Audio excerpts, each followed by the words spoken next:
On Election Day, Memphis voters will make a critical decision on the future of the city. Who will be the next mayor? That's why the Memphis Daily News and the Urban Land Institute have partnered to present a debate of the top candidates for Memphis mayor. WKNO TV and FM have joined our effort by broadcasting this event live from their studios. Early voting begins tomorrow, and so our forum is the final chance these candidates have before the first votes are cast. I'm Eric Barnes, publisher of the Memphis Daily News. Thanks for joining us. There are 4 panelists for tonight's debate. The first 2 are members of the local chapter of the Urban Land Institute, a nonpartisan organization that advocates for responsible land use and thriving communities throughout the Mid-South.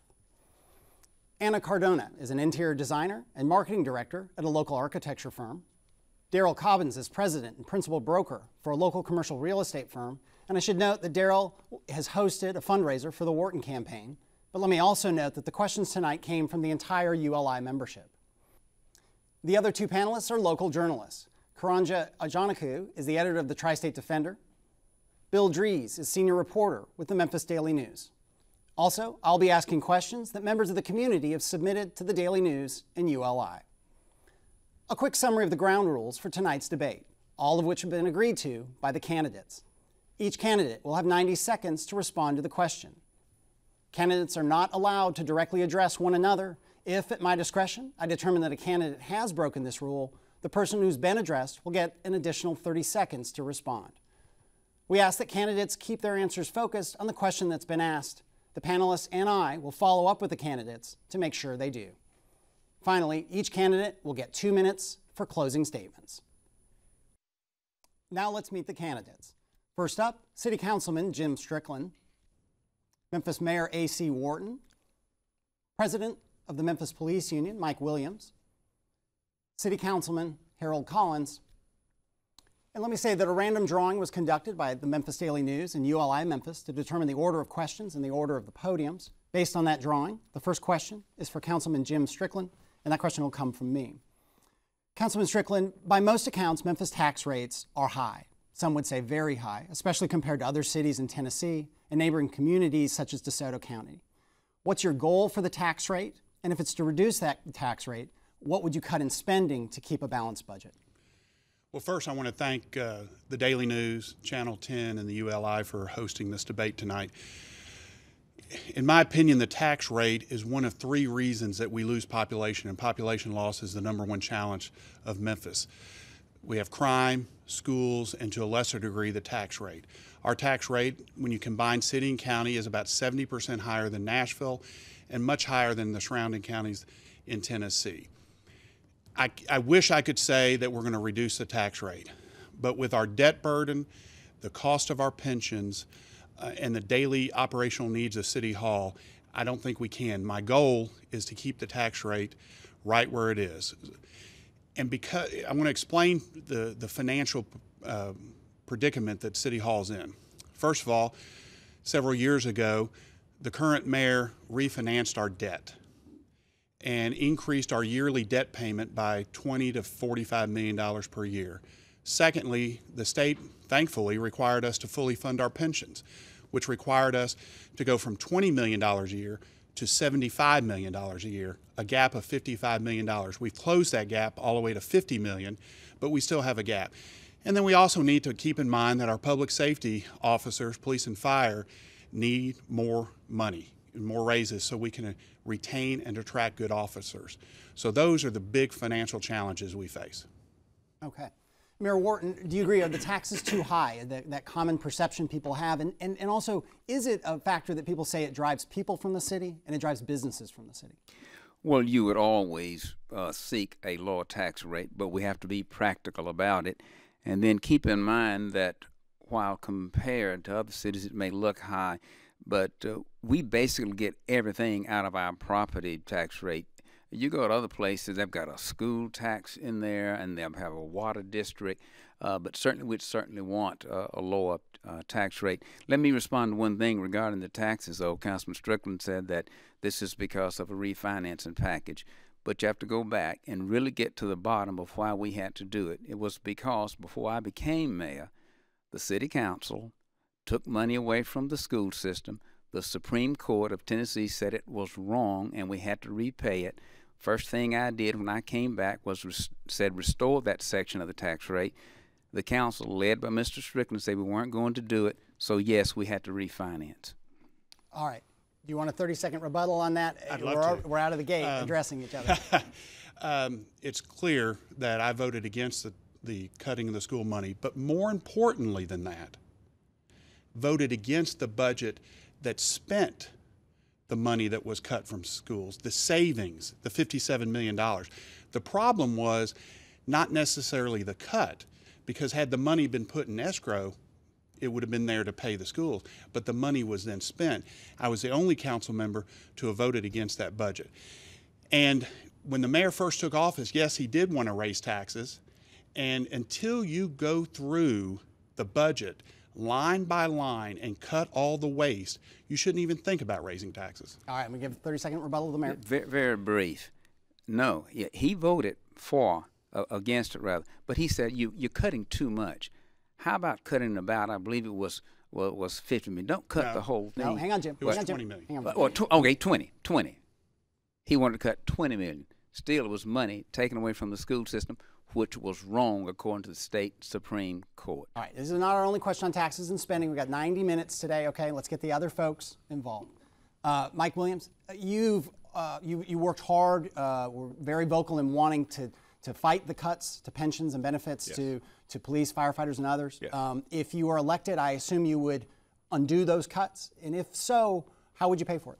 Well, first of all, I'm a believer that we're not as deep a debt as we think we are. And if we are, it's not because of the pension. The pension was at one time 107% funded. We currently have $2.2 billion in there. When it comes to overall across the country, we're sitting at about 87 to 89% funded, which is actually good. I would say that the problem is our debt services. We've spent too much money. It's a matter of prioritization. In order to have quality services in this city, you have to pay the individuals commensurate with what's being given across the country. When we live in the third most violent city in the nation and you want police officers to come here and put their lives on the line, you have to pay for that. You know, that's just the bottom line. We don't have that $57 million obligation to the schools anymore. We have increased taxes from $309 to $340, additional $31 million. We closed down inspection stations, which should generate $12 million. I just showed you where we should be realizing a savings of $100 million. Where's the money? If it's not going toward core services, which its citizens deserve, or going toward public safety, then I would like a forensic audit conducted of the city finances to ensure that we are in the financial straits that is being projected by the mayor and the city council. Okay. Harold Collins, I believe in an earlier debate, I think it was at the U of M, that you implied, if not said, that taxes weren't too high. You correct me if I'm wrong, obviously. Is there room in the taxes for the taxes to go up, or would you like to see taxes go down? First of all, I think you're wrong. I did not imply that taxes were too low. I think what I said was in the 7 years that we have served on the council, this council reduced the tax rate considerably the first year we were there. That's why the $57 million payment into the schools went away, but it was given to the administration to use to fortify city services.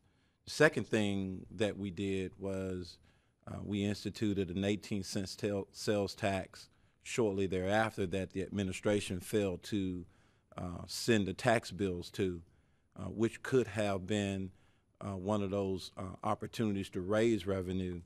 And then the third thing we did was, I think in 2012 or so, when the comptroller sent us the threatening letter to get our house in order, this council moved to save, put money in the cash reserves up to the tune of $7.5 million every year.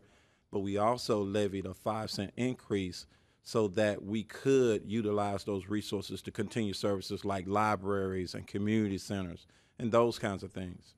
But for me, I think people will pay for the service that they get. People tend to feel that they don't get the services that they're due with their taxes, the lack of police response, the lack of bad roads, the lack of response times when they call in for blight. and the lack of follow-through. Okay, we'll end it there. I'll get the panel involved now. First up is a question again to Jim Strickland, and it comes from Daryl Cobbins. Councilman Strickland, many people tout the millions of dollars generated in Memphis each year via tourism, but much of that has come via hundreds of millions of dollars in public subsidies and incentives, be it Mud Island, River Park, Beale Street Landing, Bass Pro Shops, or the recent expansion of Graceland. Is this public investment worth it? Yes, but all those investments are different. Bass Pro Pyramid, I was very happy to support that project. It was then under Mayor Harrington's proposal, and I supported that because the money generated at the pyramid pays for the public investment. The same thing with the Graceland project. The money generated on the Graceland property will pay for it. Tourism is very important to our city. And if on occasion we do have to make investments to promote that, then we should, because I think it returned huge number of employees are employed in the tourism and the hotel and the restaurant business. So we get our money back. But people do need to know the difference. Another project that's paying for itself is AutoZone Park. The money generated at the park is paying for the public investment. So it's not like we're taking money from our general budget, which pays for police and fire and parks, and diverting it for these projects. The projects are paying for themselves. Are there any of the tourism or entertainment projects that you would not have liked to have seen happen? Well, yeah, we could go back in time before I got on the council when they started the Beale Street Landing project, because you know, it cost upwards of $35 million. I think that's way too much to spend on that project. But that really started well before any of us were at City Hall. Okay. All right. Next question is to Mayor Wharton from Bill Drees. Mayor, Robert Lipscomb, the city's Director of Housing and Community Development, until recently also held the position, and still does, although he's on suspension, of Executive Director of the Memphis Housing Authority. Should the city's next Director of Housing and Community Development also hold that position with MHA? And if you're the person making that appointment, should that person also be wed to the same projects that Robert Lipscomb pushed as the director of both of those? No to both of your questions. The situation with Mr. Lipscomb is one of a kind.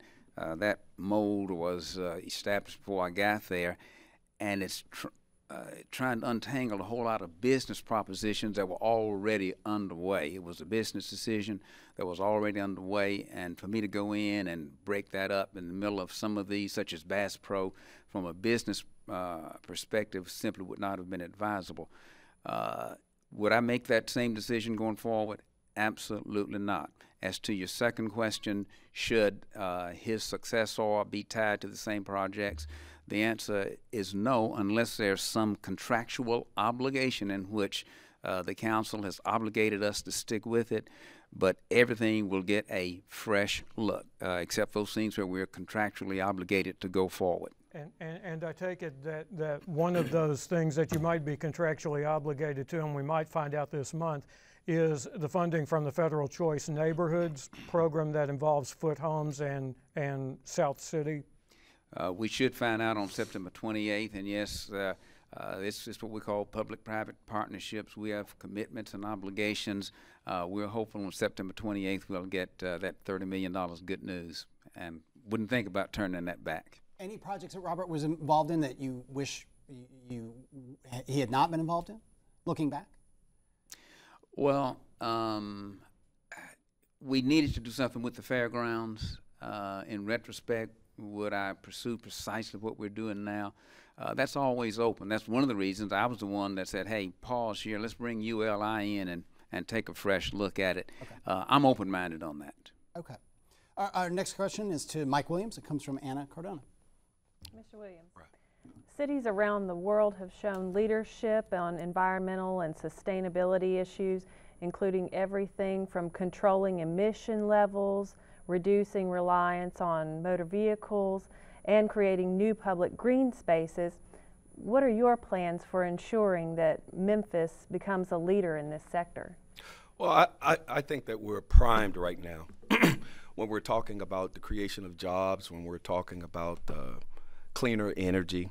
The president has just introduced an initiative called Hotspot, to whereas they're looking into solar. There are a lot of cities now that are going into solar and hydro. I think because we own our own utility, number one, we have to put our young people on the ladder to success. So if, in fact, we go ahead on and try to get into the solar program, Jackson, Mississippi has just opened up a plant, $50 million. I think we could be the solar capital of the world. We're already a distribution hub of the world. If, in fact, we go ahead on and tap into those federal funds, it creates jobs, and the plan introduces solar on top of government buildings, government facilities, community centers. I think BioWorks right now already have solar on top of there. We also have the solar field out at the Agri Center. We can initiate solar into blighted areas. They're starting to use solar in urban areas as well. They raise them up off the ground, which provides covering for playgrounds and different things like that. I think we need to do the solar. One of the reasons I came back to Memphis is because I like the green space. Give me 50 feet. I don't like a whole lot of people in congestion, so I think we need to maintain that. Okay. Next up is Harold Collins, and a question from Karanjan. Mr. Collins, I want to ask you about malls, dead malls, former malls. As you know, Raleigh Springs Mall and Southbrook malls have been talked about as town centers, and the Mall of Memphis owners are pursuing a pilot incentive. So would you support these plans? No. I've been on record to support the Southbrook Mall project. One of the reasons is because there's a movie theater in that mall which could be used for an entertainment destination in conjunction with the redevelopment of Whitehaven, Elvis Presley Boulevard, and the Graceland and Elvis Presley Enterprises. To support a town center means that you would have to put city services in that center, which we're already strapped. We just talked about the lack of services and the lack of responses and people feeling that they're not getting their just due with their taxes, which means that it will stretch the city. We need to partner with private investment and joint ventureships so that we can partner and bring about those changes in those communities. I don't adhere to the cookie cutter syndrome where we can drop a town center in every community and make everybody feel all right. I believe we should invest in what those communities want, and particularly Fraser and Raleigh and Hickory Hill and Whitehaven and even Westwood now, so that we could then figure out what these communities want to do with their communities and then make that happen. There shouldn't be no one cookie cutter answer to the entire city of Memphis, because we're all made up of different neighborhoods and different demographics and different ethnicities. All right, the next question, we had a lot of questions, a lot of comments, concerns about the pilot program. You all have talked about it before. We're going to go in there again. The pilot program, which is intended to allow companies to avoid paying some property taxes in exchange for creating jobs. It's one incentive that Memphis uses. People say we use it too much. Are they overused? And are there other incentives that could be used? Jim Strickland. I do think they're slightly overused, but remember, it's the major tool that Tennessee law allows us to use. And they're greatly misunderstood, and we've talked about this at other forums. Pilots are not where the city of Memphis gives cash to companies. There is no cash payment made. In addition, the city of Memphis receives more money in property tax payments during the term of the pilot, which is average 7 or 8 years, than we did before it. That's a huge misunderstanding. And then after the pilot, we'll receive even more. Plus, we're getting X number of jobs created. We have to compete with every other major city and state to recruit jobs. Listen to what Mississippi does. Mississippi uses its income tax to recruit businesses.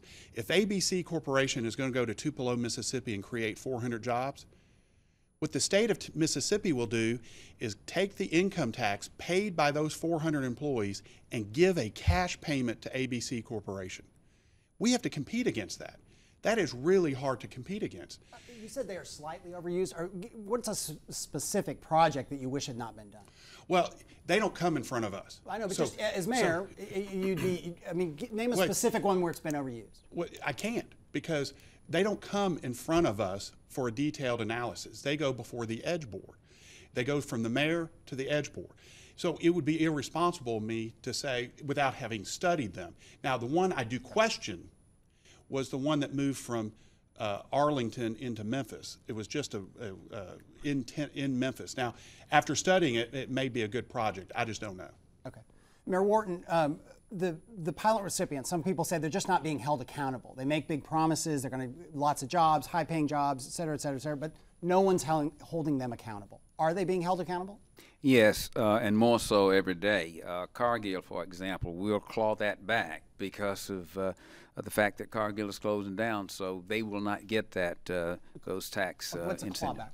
It means if you had, say, 10 years without taxes, you stay for 4, 5, whatever, then we pull back the other 6 or whatever. If you fall short, then it's pulled back, and they're paying taxes now. So there are very strict auditing procedures actually on site, then looking at actual pay records to make sure that they're employing the number of folks that they promised, and that they don't simply move them from one location around. So there are audits done by Edge, and then of course each year the trustee takes a look at that and gives us a report on it. Are looking back, any pilot projects that were approved that you wish had not been approved? Not since I've been mayor. As has been pointed out, we seek what is a 2-for-1 ratio. In other words, $2 for every $1 that's forgiven. Take Mitsubishi for example. It was paying $50,000 just that swampland down there. During the pilot, it's $267,000 in taxes. After the pilot expires, it'll be over $500,000. Okay. Mike Williams, you've raised a lot of questions about pilots. If you were to eliminate or curtail pilots, I mean, Nike was a pilot recipient, FedEx, some of the backbones, people would say, of the employers in this city and county.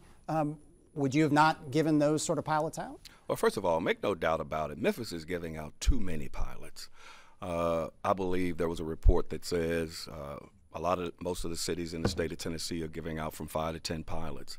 We have hundreds of pilots at this time. And yes, they're going to generate revenue as far as giving jobs. But what type of jobs are they giving? A lot of the jobs are not adequate enough to whereas an individual can work those jobs and be able to take care of their families. If, in fact, we're going to give out pilots, then I think that we should go back and redo the contractual agreements for the pilots to ensure that it's going to be worth our citizens' while, because we're talking about their tax dollars that are being used. The other thing is we need to revamp the pilot program as a whole, to be perfectly honest. I would take it out of the direction of the Economic Development Growth Engine. I'd put it back under the city council. But isn't that one of the complaints people had in the past, that the bureaucracy versus DeSoto County? DeSoto County, you deal with a small number of people, streamlined process. Well, doesn't that create hurdles for the business community? For me as a citizen of the city, when you give the Economic Development Growth Engine oversight of the pilots, to me that's almost like putting the fox in charge of the hen house, because you have businessmen that are giving pilots to other businessmen, and in the city of Memphis, we've had too much corruption that has happened in this city. So if the council is responsible for the monies of the citizens of this city, I think they should have some oversight. Right now, there are 2 people that approve those pilots once it's done by the Economic Development Growth Engine. That's the county mayor and the city mayor. Harold Collins, would you like to see the council, you're a councilman now, would you like to see the council have more, if you become mayor, that the council should be more involved in the pilot approvals? Absolutely, and here's why. The city council is the elected representative body of the people.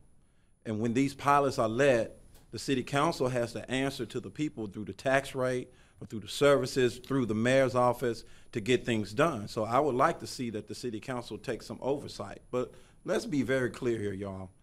You know, Cargill is gone. And as a matter of fact, there are companies now looking to get into that building that Cargill has. And I agree that these companies who come and purchase the land, maybe the land may have been worth $50,000 before it got on. Now it's $200,000 now and then $500,000 when the pilot expires. But here's the real issue. They promise jobs that pay salaries to individuals in our city. Now these companies are using temp services to fund and fill their complement. And that's why they need to be clawed back. Specifically, what company? Let's use Electrolux. We've given Electrolux, the treasure of our community, the relief that they sought to come to our community. They promised us hundreds of jobs paying anywhere between $28,000 to $40,000 a year. They promised to hire citizens from Shelby County to do that. What we now know is that they have hired people from Mississippi and Arkansas. They use temp services that pay $10 an hour to our people. We've just found out today that our poverty rate has now increased over this time period. And so we need to be honest with the people and tell the people the truth. Yeah, let's claw back Cargill because they're gone. But what about the people who are here who promise us and then not follow through? All right. Eric, may I reply? No, not replying. May I ask you a question? Because I answered the question first, every single question. Yeah. They get to play off my answers. You can use time in another question. That's fine. Okay. If you want to, that's fine. You can go back to his question. And, Right. I mean, Hey, I have you ought no to problem with rotate that. the questions, but I'll do it your way. Rotate the. Well, I mean, we're fair enough. But everyone had the rules. Everyone had the rules. All right. We're moving on to again question to Jim Strickland, as he has just pointed out, coming from Karanja. Mr. Strickland, for many people, there isn't a bigger issue than the fate and future of women and minority-owned businesses. So now when we look nationally, we see that women and minority-owned businesses are the fastest growing sector.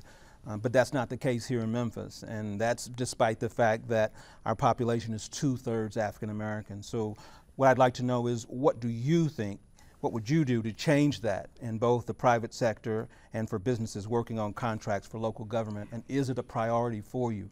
Sure. I do want to talk about the pilots. The city council should not be in the business of granting tax incentives. The corruption that Mr. Williams talked about was mostly on the city council before Harold and I got on the city council. They should set policy, but they should not give out individual incentives. With respect to minority and female-owned businesses, it has to be a top priority for city government and for the city as a whole, because the future of this city is going to be based on that. City government needs to lead by example and increase the number of contracts it lets to minority and female-owned businesses. It's decreased. The percent has actually decreased each of the last 2 years, and the Business Oversight Committee that has studied this has made the same recommendations to the city several years in a row. Number one, pay your bills on time. It is hard for small businesses, and I can attest to this because I own a small business, to wait 90, 120 days to get paid. We need to put in the contracts that we have with bigger companies that they have a commitment to minority and female-owned businesses. And then one thing I would do that's not in those recommendations is appoint one person in charge and hold them accountable for their work. And the last time they measured contracting with the city, it was down to 13% for female and minority-owned businesses. When it gets that low, you need to hold that person accountable. All right. Our next question goes to Mayor Wharton, and it comes from Bill Dries. Mayor, before I get to that question, let me ask you about that specific point about the city paying contractors on time, because MDOC, one of the many organizations that looks at minority business here, reported to the council just this past Tuesday that is a major challenge that they see with the city's minority contracting efforts. So does the city pay on time? If not, what are you doing to make sure that that improves? Sure. We have an Office of Performance Management, and the first assignment I gave that office was to tackle that very issue. I'm looking at the chart right here. This is somewhat dated. 82% are paid within 30 days. This is like 3 months old. I'm sure we've gotten that down now. That was the first thing we targeted. That is a situation that built up over the years, but we're going to get that down to where it ought to be. That's pretty good, but that's not good enough. I came up in a small business, so you're right, that can make or break you. All right, let's talk about priorities here in terms of these incentives as well. What should the balance be on that? Should it be on relocating businesses, as you've heard, from Arlington to Memphis, or should it be on the expansion of businesses right where they are already in the city? Oh, I'll tell you clearly. We need to dance with the boy who brung us to the dance, and that's the companies, your 40 and 50 employers like Alumiform. These are companies I've worked with to make sure that they get advantages so they can grow. Smuckers was about to leave. I went to them and said, don't leave. You've been here a long time. They're now up to 101 employees. So it's good to bring in folks from the outside, but your focus ought to be on the people who are here. They're less likely to shut down and leave. You take a company that's got 35 or 40 people, they're going to be here because most likely they're family owned. They were developed here. They're going to be here. So that would indeed be my priority, and it is my priority. All right. Next question from Mike Williams, and it comes from Anna Cardona. Mr. Williams. Yes, ma'am. How does Memphis attract and retain millennials who, as we all know, are the future generation of businesses, government, and community leaders? Well, when we look at the current status of Memphis, we talk about the distribution hub, and we talked about pilots that are creating jobs that are substandard, actually, as far as I'm concerned. We have to start looking at going into, like I said, solar. We have to look at going into IT. That's one of the fastest growing industries around the United States currently. We got to start doing things like when we talked about earlier, green spaces. A lot of the millennials, they like the bike trails. They like the be able to maneuver downtown without having to use vehicles. We got to put things in place that's going to make it more amenable to them, but at the same time, job positions that they're going to want to apply for and to hold. We have too many young people that are leaving, going away to prestigious colleges and not coming back to Memphis because there's nothing for them to come back to. And as they spoke earlier, you know, we had today the CA reported we had 191,609 individuals in this city living at or below the poverty rate. We got to take the city of Memphis to the next level, and we got to start thinking outside the box as opposed to what's traditionally done here in the city. All right, our next question goes to Harold Collins, and it comes from Daryl Coppins. Councilman Collins, several city councils across the country have sought to raise their minimum wage amounts in part as a way to address income inequality in those communities. Would you support a mandatory increase of the minimum wage in Memphis? Absolutely. As mayor of the city of Memphis, anyone doing business with city government would have to pay the mandatory living wage that we would project for our contractors and our vendors. That's been a mainstay of my plan, the I Believe in Memphis plan on our website. You know, we talked about attracting good millennials, and let's just say people to our city.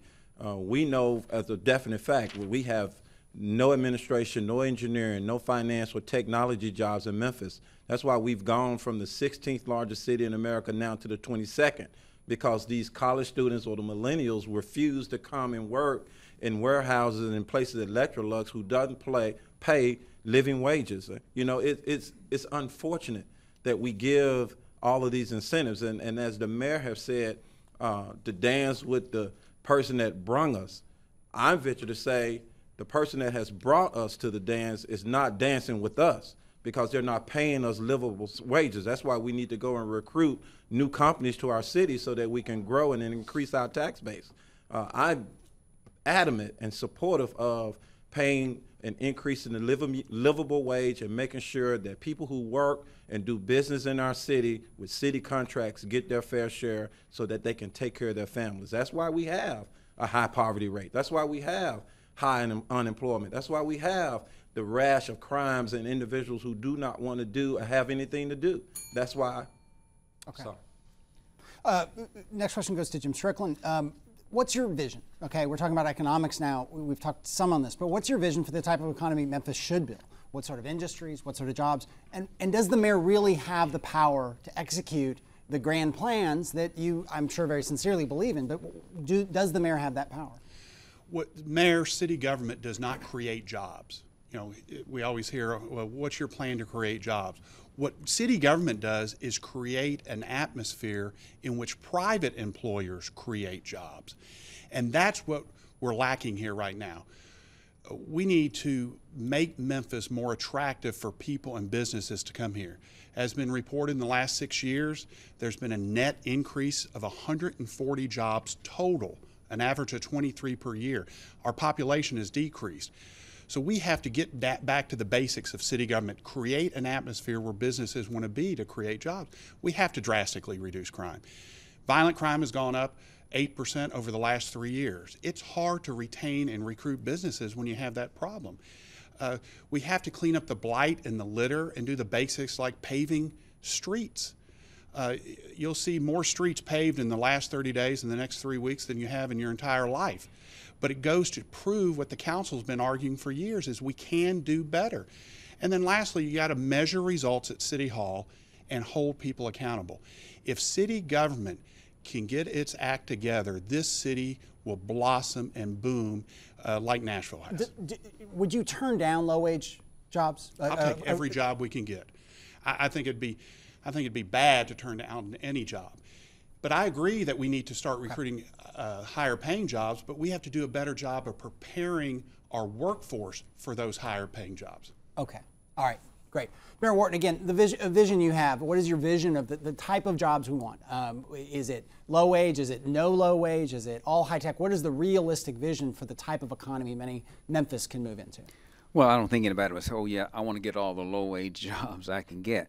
But on that point, let me make one thing clear. And maybe it's because of the background. I started out as a legal services lawyer. And when I represented a person who had no job, I think it's kind of condescending for me to tell that person that he or she should not take a $9 or $10 an hour job. Should they say, oh, yes, then that's all I ever want? So I hope we'll be careful about telling folks who are unemployed or underemployed, don't take a $10 an hour job. Now, if you say, oh, and that's where you're going to top out, that's one thing. Let me tell you what I've done specifically on executing my vision. We are lagging in the export economy. That's why Mayor Lufton and I went to the Brookings Institution, and we got funding to do a metropolitan business plan which seeks to build on our capacity to export. We have it here. FedEx flies every day. The rails come through here every day. But we are virtually nil when it comes to exports. There are places in India, for example, where by the time a product is grown on one coast, before they can get it to the market on the other coast, the grid breaks down. We could manufacture it here, fly it to India quicker than they can. So we've got to get involved in exports, and we're missing on that. Mike Williams, let's stick with this low-paying job thing. I mean, is that something we should be actively rejecting companies that come in with low-paying jobs, that minimum wage jobs? Are those unnecessary to the economy of Memphis? No, I don't think that we should be turning down any jobs. However, I think we've created an environment. For instance, I keep hearing tourism. Everything we're developing or building in the city is designed toward bringing people in as tourists, and we have created a service industry. We have created a warehouse mentality. We're providing cheap labor for those companies and corporations. I've even heard it said that come to Tennessee, come to Memphis. We have a workforce that's capable of working in warehouse and distribution and things of that nature. That's how come I say we have to start putting our young people. I would like to start 24-hour community centers, which are safety zones. In those community centers, Nashville has created, and we need to start looking at other cities. Nashville has created an environment to whereas they're teaching young people in community centers how to code.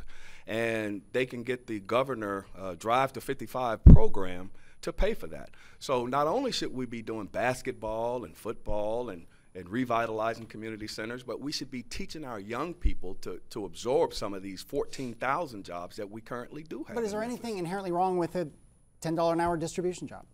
There's nothing wrong with a $10 an hour distribution job. However, we should be striving to put our citizens in a position to whereas they don't have to work multiple jobs, and they're working jobs that are providing benefits so that they can stay at home with their children, so that they can take care of their families, so that they can do more family bonding and directing and guiding. That would also possibly help cut down on the crime. Again, same theme for you, Harold. Your vision of the economy, and again, what can the mayor really do? I mean, what power does the mayor have to create jobs? This is where we disagree. The mayor sends a budget to the city council, and in that budget should be his vision for the city going forward. And he should defend that budget with every fiber in his being, because that's his plan. Now, don't get me wrong, all work is honorable. As a kid, I threw newspapers in Westwood. I worked bingo at Memphis Catholic High School. I worked at McDonald's across the street from the University of Memphis in the old Liberty Land. So I understand the good work, but I knew that was not my destination. And as a kid, when you tell a young person that wants to go to school and come back home to their community, and all we have is $10 an hour jobs, something's wrong with that. I'm not being condescending. I'm saying our vision has to be measured at the kinds of quality and jobs and the people we attract. If we're always saying and opening the door for $10 an hour jobs, what does that say about our vision and our desire to make our city better? And that's the vision I want to project. We'll come back to the pilot. A pilot and other incentives were given to Conduit Global, not far from where we're taping the show right now, we're broadcasting the show.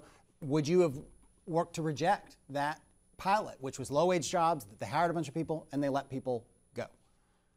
Case in point, you have to get them on paper to agree that this is what we're going to do. To say we're going to hire 1,000 people out in a facility 20 miles away from a bus route, so far that they had to agree to pay for the bus route to get there, to work 2 jobs.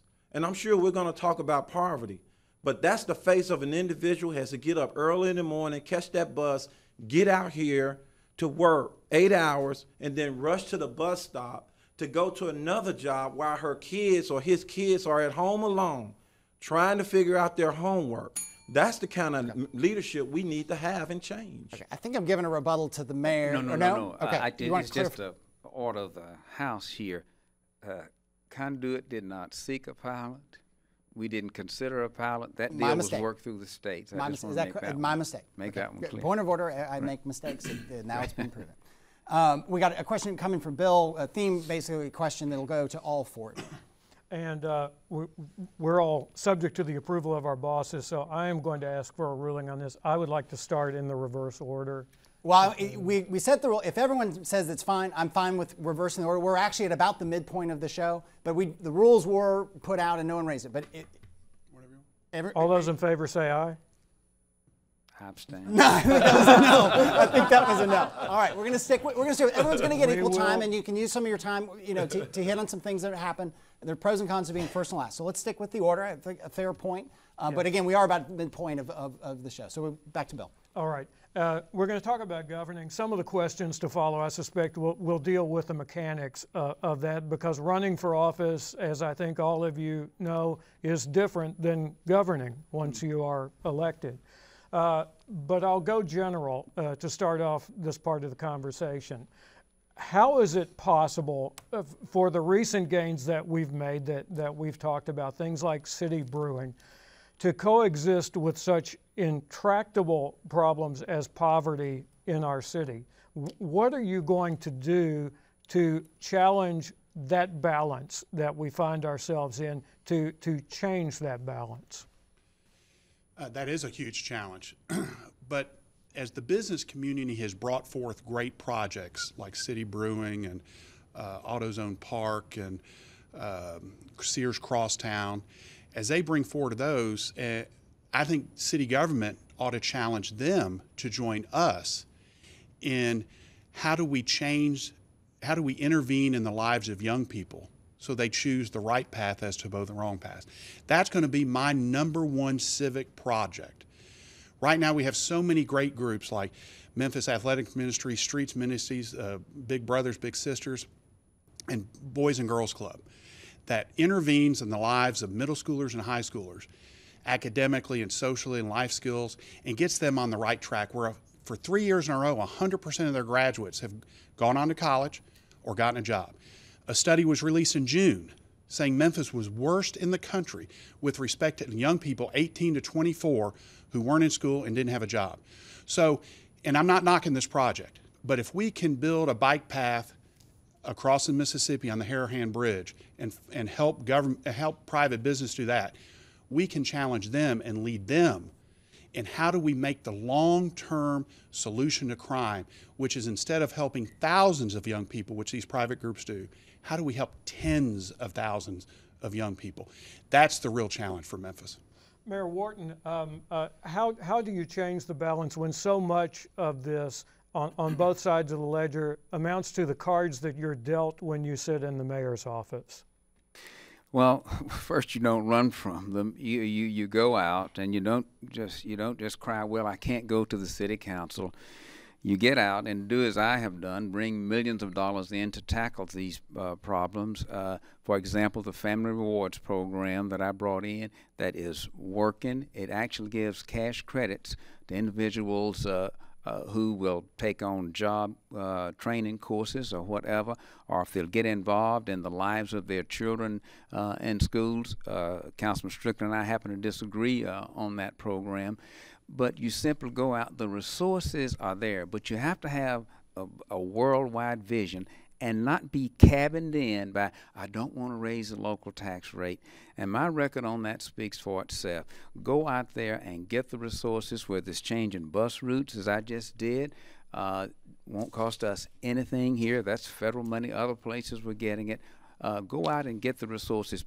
Put Memphis, state it this way, keep Memphis on the national radar so that we become a magnet for external resources. And if you look during my administration, I have exceeded everything that anybody else has ever done. Don't think we have to go this alone. There are those out there who will help us, and we won't have to raise the tax rate. To follow up on external resources, does money from foundations and nonprofits that you've worked with in your administration, doesn't that money, however, come with strings that can change the city's priorities? No, I wouldn't take a grant like that would cause us to contort ourselves and pretend. I've turned down grants, quite frankly, simply because they didn't really fit in with our priorities. Every grant I have accepted fits in with a critical priority. All right. Mike Williams, you have talked about this a lot, and sometimes I get the feeling that you're talking about us versus them in terms of things that benefit people or bring people here or bring businesses here versus basic government services. What do you want to say about this balance between prosperity and poverty in our city? Well, first of all, let's understand the tax dollars belong to the citizens, period. Core services should be the #1 priority, period. Infrastructure should be the #1 priority, period. What's left over? If we got the crime rate down, when you talk about the brewery, when you talk about businesses downtown or any corporation, we already have a lot of good amenities in this city that should draw businesses in. When we talk about the distribution hub of the United States, when we talk about we're the gateway to the West, we sit on the mighty Mississippi, the river, since they opened up the Panama Canal, trade up and down the river is vibrant. If we got the crime down and if we were able to combat the school problem, and I know a lot of people are going to say that that's not our business anymore. We should make it our business because our children are our greatest commodity. And not even asked, one of the things I would do is put a referendum back on the ballot to try to get our school systems back because we need to do that. I don't want to say it's a us against they. Projects we already have going, let's finish them out. But it's time to refocus and start looking at the citizens for a change. What do they need? Let's start working in the communities. Let's start developing our youth. Let's start setting them up for success. I don't think we've done a very good job of that. A lot of the federal monies that have come in, I don't think it's trickled down to the communities. I think there's special 501c3s that they've stopped at. We need to work with the CDCs in the community to develop the communities so that these people will have a good environment to live in. Okay. Councilman Collins, let's talk about that balance because you two have had a lot to say about that. Is prosperity and poverty in our community identified by the neighborhood you live in? Absolutely. And I want to make sure we understand that our poverty, and you said it so well, we got all these great things going on. You can go 2 blocks in any direction in Memphis and then walk into a neighborhood that's blighted and full of poverty.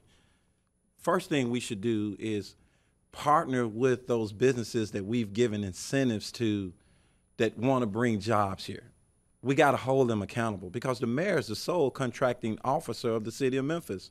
So why wouldn't you in your negotiations with these companies ensure that these businesses pay livable wages? Second thing we do is partner with the nonprofits who are doing already great work, like the Women's Foundation of Greater Memphis and the 38126 zip code. We should partner with them and then increase their investment in these neighborhoods by providing job training, providing child care assistance, providing workable opportunities for their children who go to school. I agree with Mike Williams on part of this. We should not get back into the business of educating and providing a tax rate, but we sure can provide after-school programs for our children. We sure can provide opportunities to help our children read at a better level after school. We sure can provide training assistance for teachers and allow them to utilize the school buildings after work because, again, many of these parents are working 2 jobs so that they can go and make ends meet in poverty.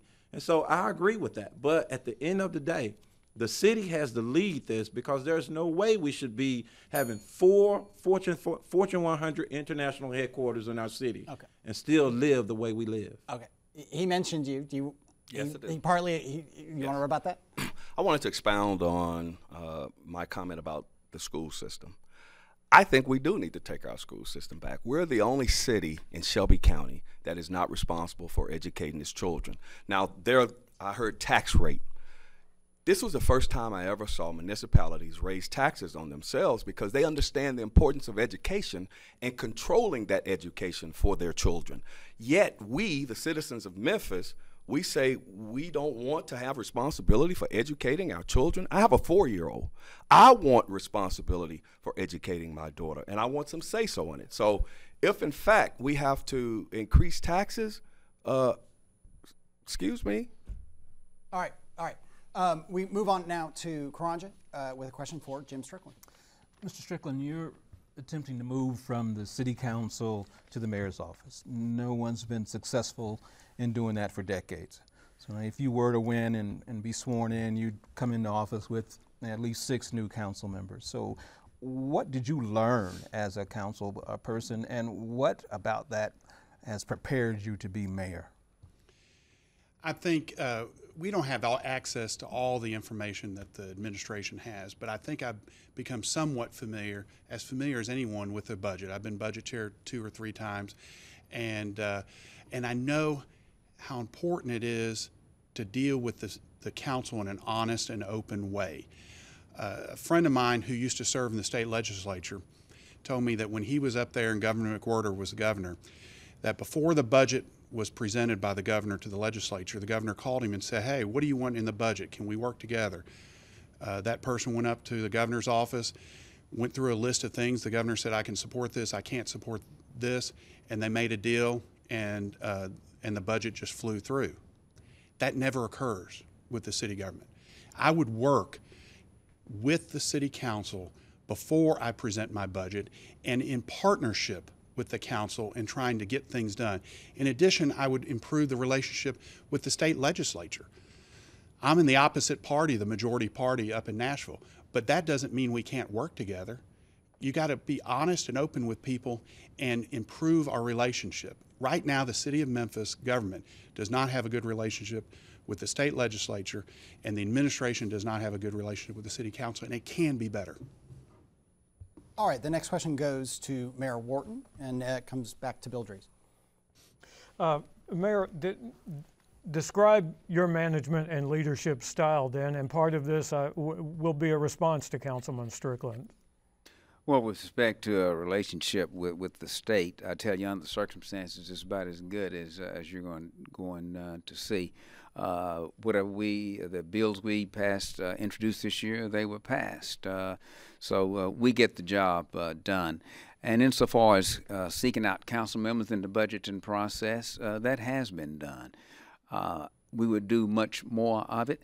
What has happened here, Bill, these have been the worst 3 or 4 years in city government with all the financial pressures, and with the pension, with the health care.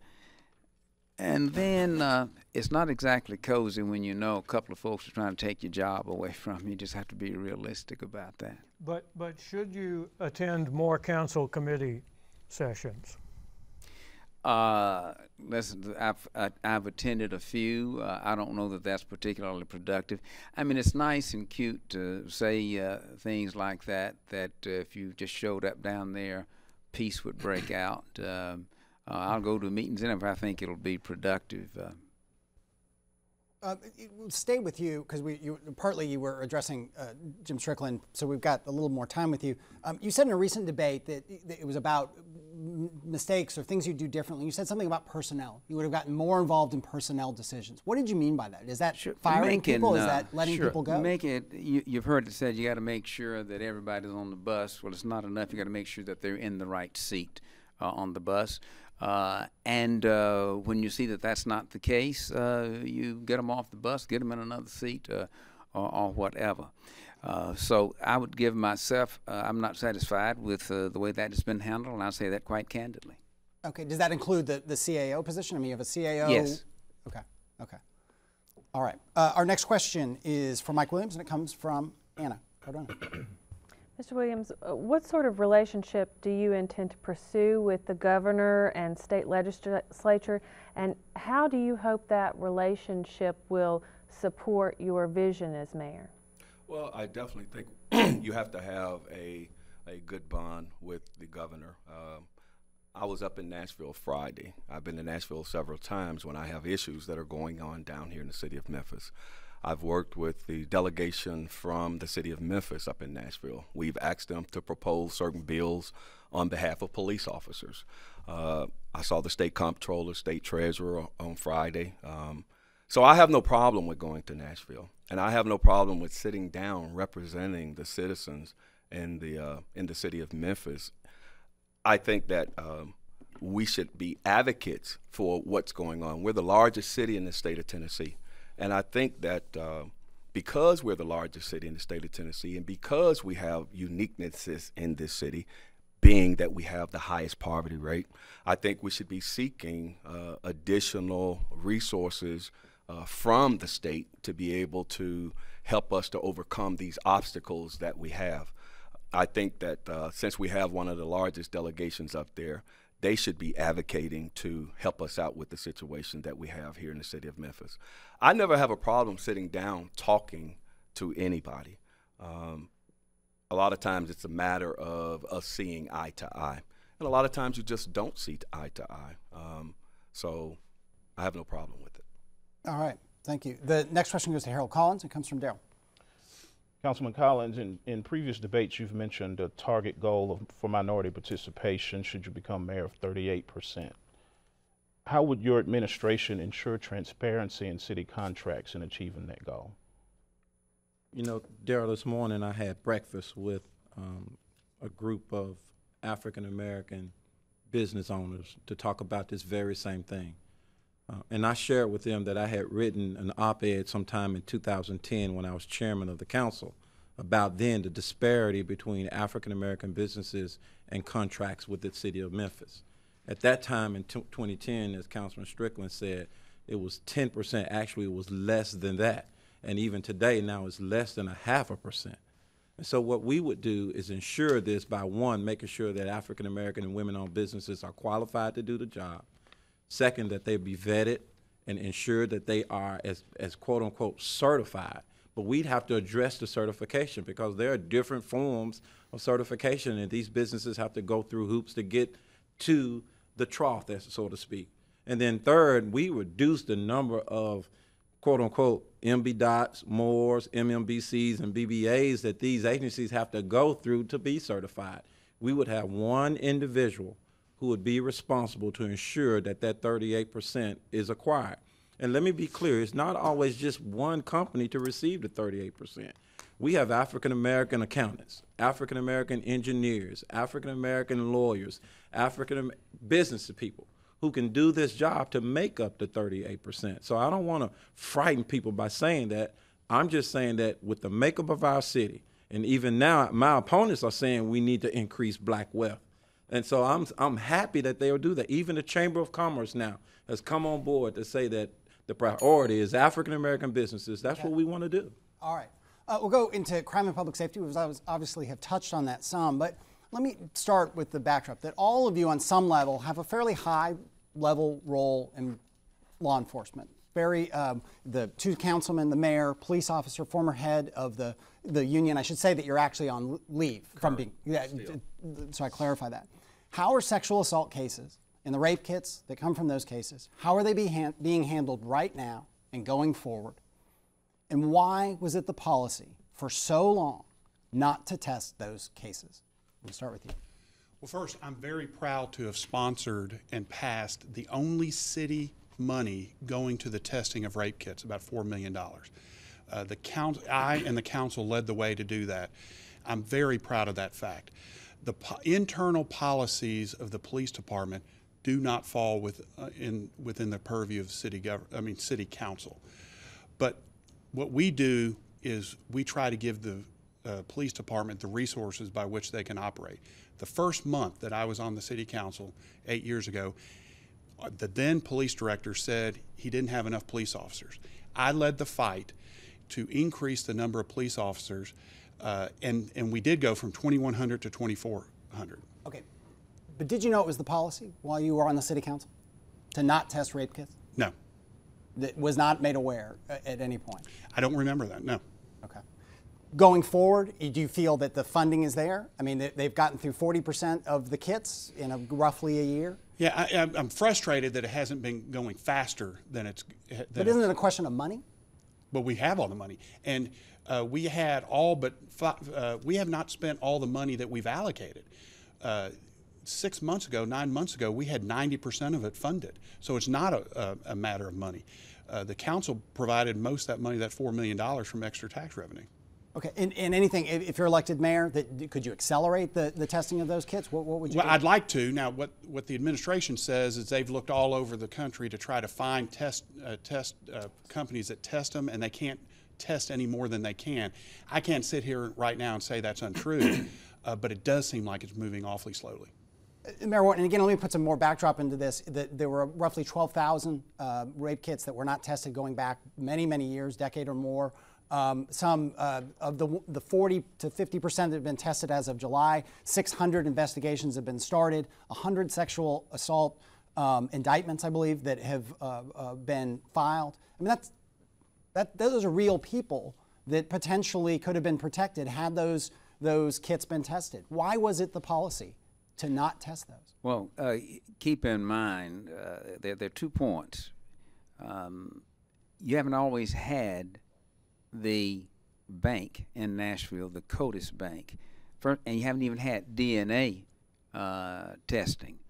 So it's understandable that you'd have a backlog of cases there. This predates the availability of DNA testing, and it even further predates the availability of a nationwide system.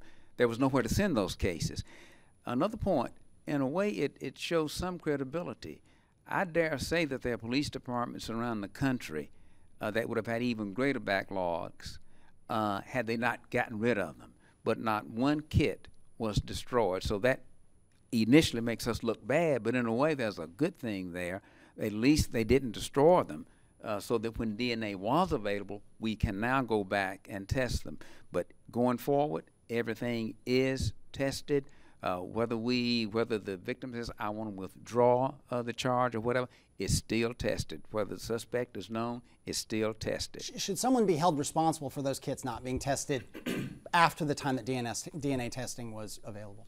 You know, I said at the time when this was first discovered, actually there was a letter that came down way back when Director Godwin was here that said, if you got any kits need testing, send them up here and the response went back to the effect that no, we don't have any. But going forward, we're testing. I want to get these cases tested. I want to take care of victims first, and then if we find somebody to hold responsible, we'll do that. But so far, we haven't found a smoking gun on anybody. Okay.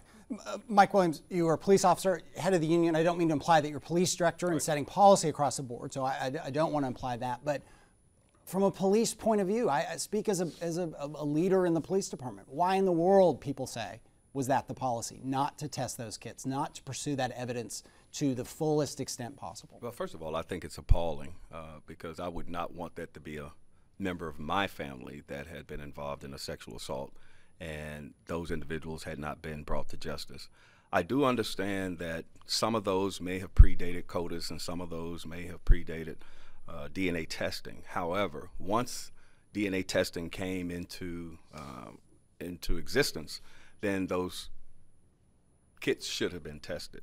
Now, to move forward, and I do understand that we had 12,000 kits in talking to some of the individuals on the police department. They are trying to get those kits tested as quickly as possible.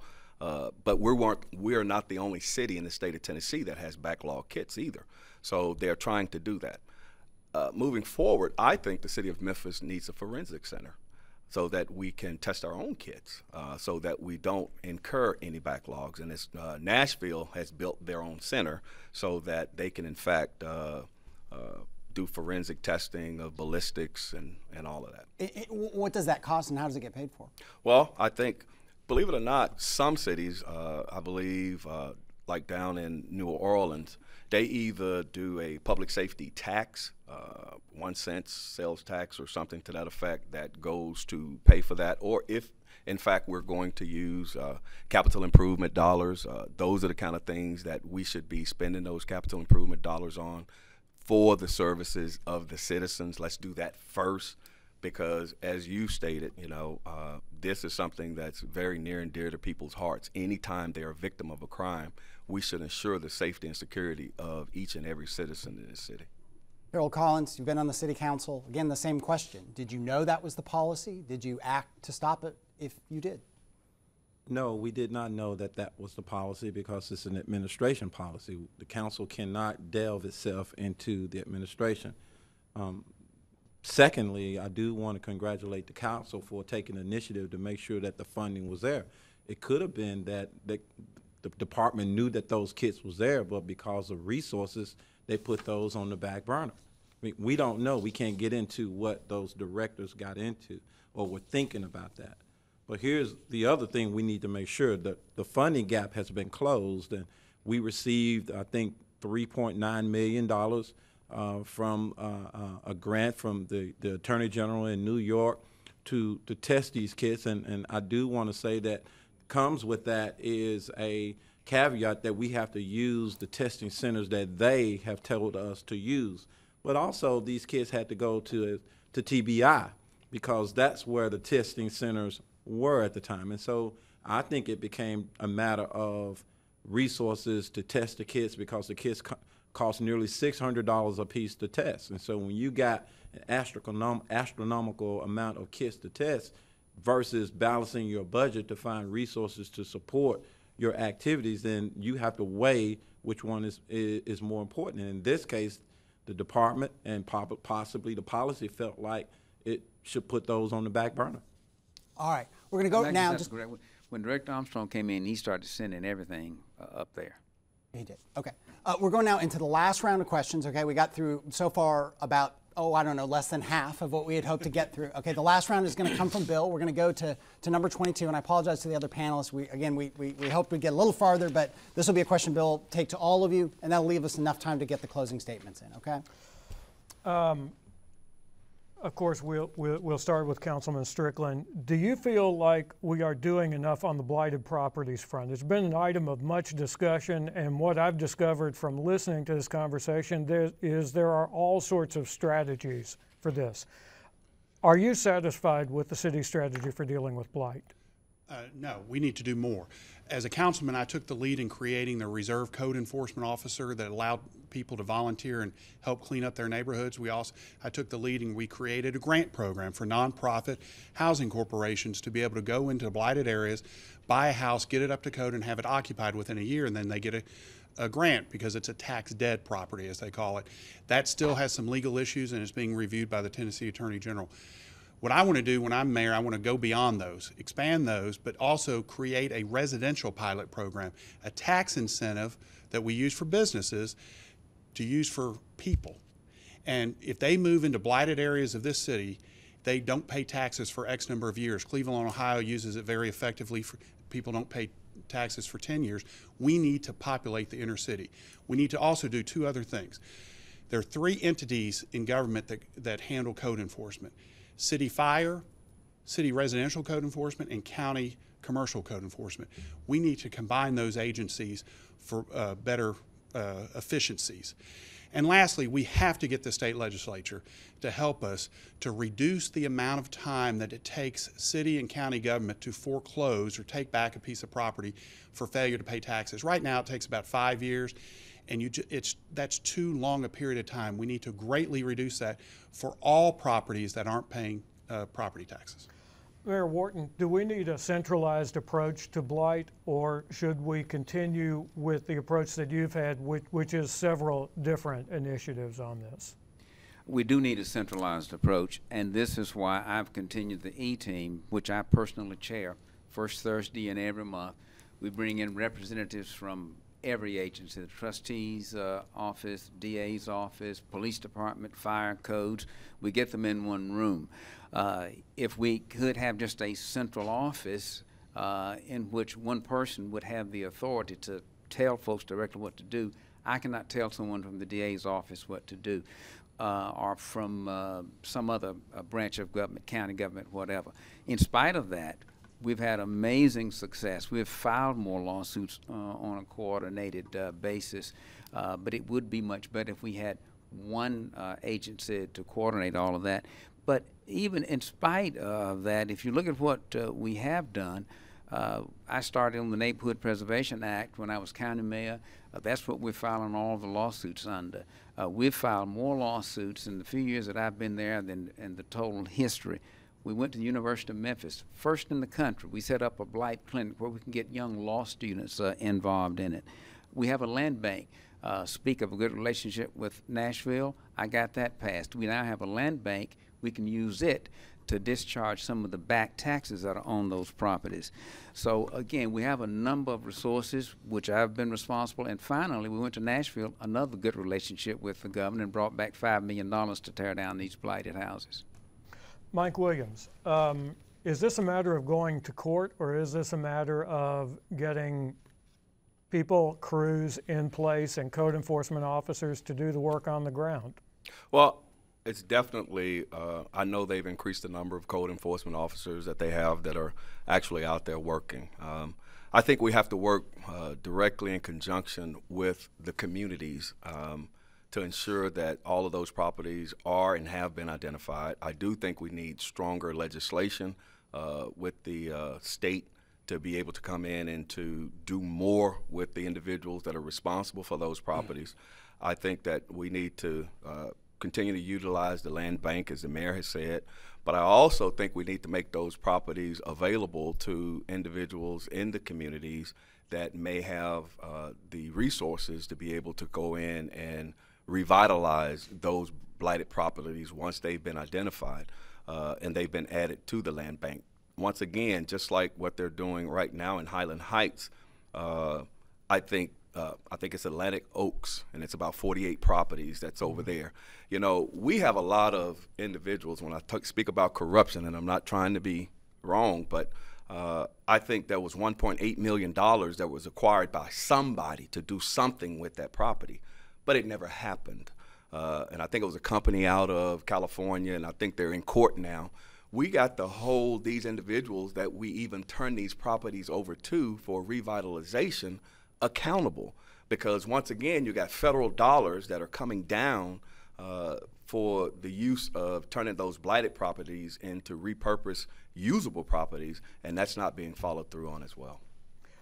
Councilman Collins, in many cases, we're dealing with blighted property that is still owned by someone. And as we've heard a lot of discussion about, if the county takes properties for back taxes and it's auctioned off and someone buys that property, the owner of that property who owes those taxes still has a year in which they can redeem their property and reclaim it even after it's sold in auction. Should that requirement change? Absolutely. And that's one of the issues that we all have when we're trying to attack blight. And let's be clear, it's predominantly in the inner city. And so when you have these blighted properties and the owners can't be found because they're living in Timbuktu, and the law says that you have to serve them personally, and then the county would take it for the taxes, and then they have a year to appeal, it just slows down the process. And, you know, I would love to do those kinds of things. The problem is, as I said, I can point to the executive inn at the corner of Airways and Brooks Road. When I got on the council, it was there. And now here we are 7 years later, finally knocked it down just a couple of months ago. That's the kind of processes it has that suffocates our community, and we need to change the law at state government level. We did fund 10 extra new code enforcement officers to help fight this crime or fight this particular plague that we have. But I venture to say that we should have probably used them and put them on a second shift, because many times these property owners and these landlords are breaking the law, and the people in our community and our citizens are calling in code enforcement when they're at work. They need to be working probably on a second shift so that we can definitely hold people accountable and get more work done. So I believe that. But absolutely, to hold these bad owners accountable and then give them time again to come back and restore that or retake it from us is unacceptable. All right, we now go into closing statements, okay? 2 minutes each. We stick with our order, and we start with Jim Strickland. Thank you again for hosting this forum. I really appreciate it. We've heard Mayor Wharton say several times today that he's gotten in X number of dollars from this foundation or this foundation, and he's filed more blight lawsuits and hosted more E-team meetings. The great leader and coach of the UCLA basketball team, John Wooden, had a saying that don't mistake activity for achievement. We need results, not talk. Perfect example is the Blueprint for Prosperity. In January of 2012, the mayor announced within 100 days of January 2012, he'd produce his Blueprint for Prosperity. Well, it was just released last week, 3.5 years later, and during that time, poverty's increased from 27% to 29%.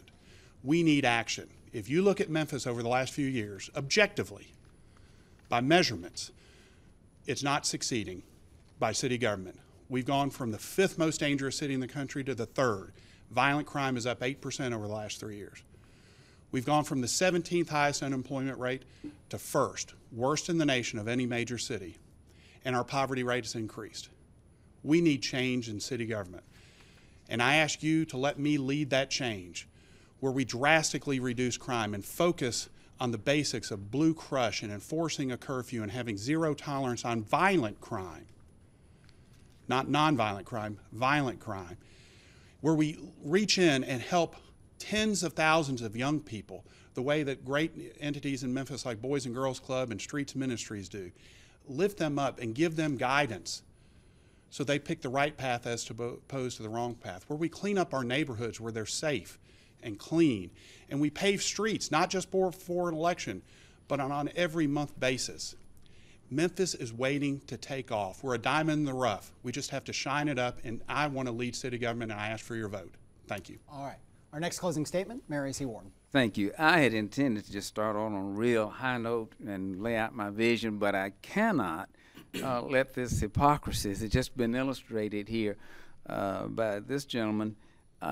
He talks about care and compassion for blighted communities, but here's the man who voted against a vacant property registry, which was not punitive at all. It simply said if you own a piece of old rotten property, put your name up there where we'll know how to come and get you. He voted against that. He talks about rebuilding our communities, but this is the man who voted against a bill that I wanted to introduce in Nashville that would encourage, not dictate, the state to set up a $10 million state of Tennessee incentive program to get grocery stores to locate in the core city. And this compassionate man here voted against that. When I said let's sue the banks that are ruining our communities, I think he abstained on that. But here we are tonight. This conversion has happened here, and he would take you to the vision that I now have, which I will outline for you.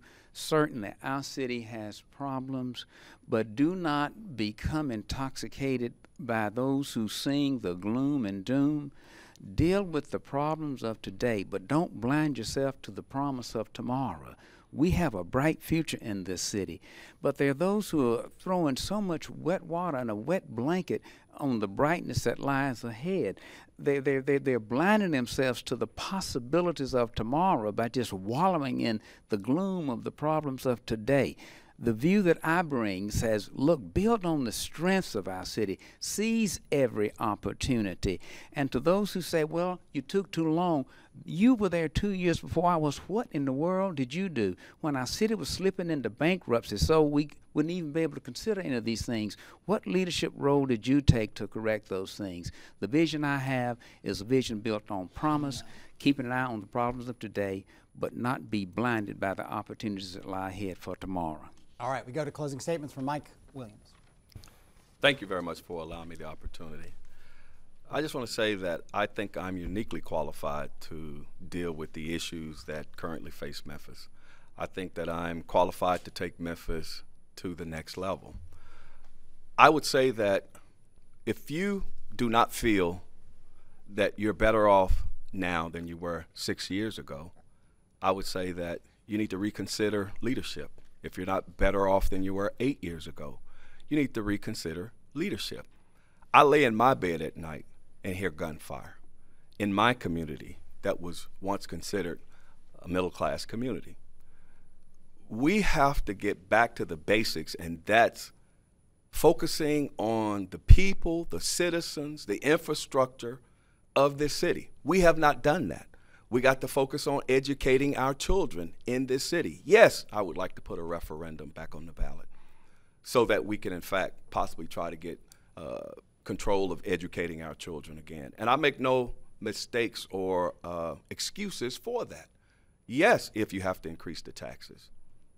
Our children are our most precious commodity. I lived all over the world. When I came to a duty station after being in the military for 21 years, it was two things I looked for. I looked for a safe place to put my family, and I looked for quality education and opportunities for my children. Now, don't get me wrong, we need quality jobs in the city of Memphis. We do. But we have to, in fact, get the individuals that are already in the city, our citizens, up to par so that they'll be able to accept those jobs. But then we can hold those companies responsible and hold them to the letter of the law, and so that they will actually have those $30,000, $40,000, $50,000 jobs, but we'll have the workforce to be able to fill those jobs. Please allow me the opportunity to be the next mayor of Memphis. All right. Councilman Harold Collins, final closing statement.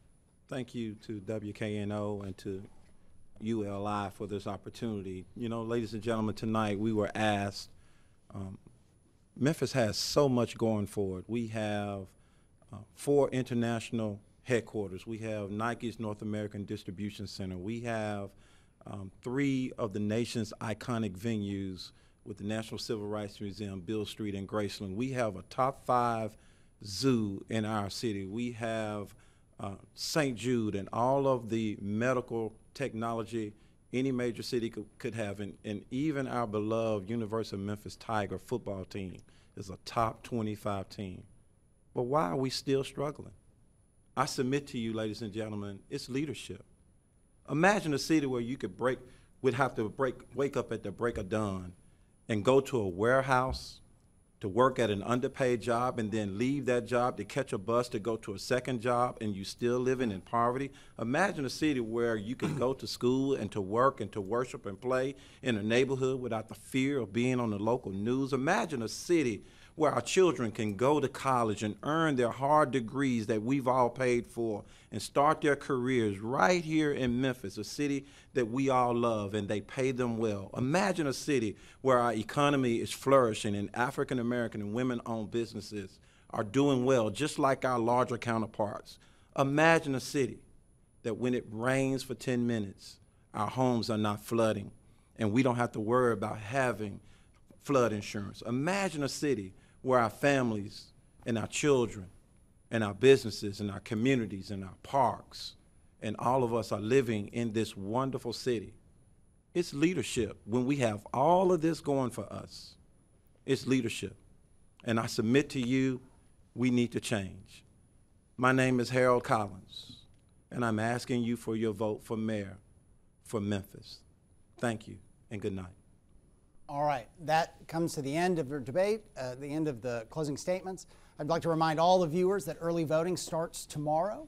Doesn't matter who you vote for, but make sure you vote. All the other races as well. Early voting goes on for a couple of weeks, and Election Day is on, Bill.